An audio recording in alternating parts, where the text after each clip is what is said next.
തിരുവനന്തപുരം ജില്ലയിലെ വിഴിഞ്ഞത്തിനടുത്ത് പുളിങ്കുടിയിലാണ് ആഴിമല ശിവക്ഷേത്രം സ്ഥിതി ചെയ്യുന്നത്. അതിൻ്റെ ഏറ്റവും വലിയ പ്രത്യേകത എന്ന് പറഞ്ഞാൽ 58 അടി ഉയരമുള്ള ശ്രീ പരമേശ്വരൻ്റെ ഗംഗാധരേശ്വര രൂപത്തിലുള്ള മനോഹരമായ ശില്പം ആണ് ഈ ക്ഷേത്രത്തിൽ പ്രതിഷ്ഠിച്ചിരിക്കുന്നത്.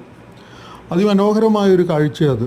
അത് കടൽ തീരത്തിനോട് ചേർന്ന് നിൽക്കുന്നത് കൊണ്ട് തന്നെ നല്ല ഭംഗിയാണ് ആ ഒരു ശില്പത്തിന്. ഏകദേശം 58 അടി ഉയരമുണ്ട് ആ ശില്പത്തിന്. എല്ലാ ജാതിമതത്തിൽപ്പെട്ട ആളുകൾക്ക് അവിടെ പ്രവേശനമുണ്ട്. അതിപ്പം ഹിന്ദുക്കൾക്ക് വേണ്ടി മാത്രം എന്നുള്ളൊരു സങ്കല്പത്തിലൊന്നുമല്ല. ദ്രാവിഡ വാസ്തുവിദ്യയിലാണ് അത് നിർമ്മിച്ചിരിക്കുന്നത്. തമിഴ്നാട്ടിലെ ക്ഷേത്രങ്ങളുമായിട്ടൊക്കെ ശരിക്കും ഒരു സാമ്യം തോന്നും അവിടുത്തെ ക്ഷേത്രമൊക്കെ കണ്ടു കഴിഞ്ഞിട്ടുണ്ടെങ്കിലും. പ്രധാനപ്പെട്ട ശിവപ്രധാനമായ ദിവസങ്ങളിലെല്ലാം അവിടെ ഉത്സവങ്ങൾ, ആചാരങ്ങളൊക്കെ നടക്കുന്നുണ്ട്.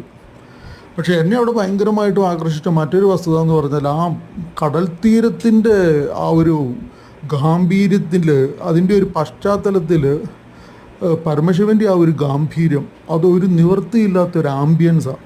ആ ഒരു സ്ഥലം തിരഞ്ഞെടുത്തതിന് പ്രത്യേകമായ ഒരു നന്ദി പറയണം അവരോട്.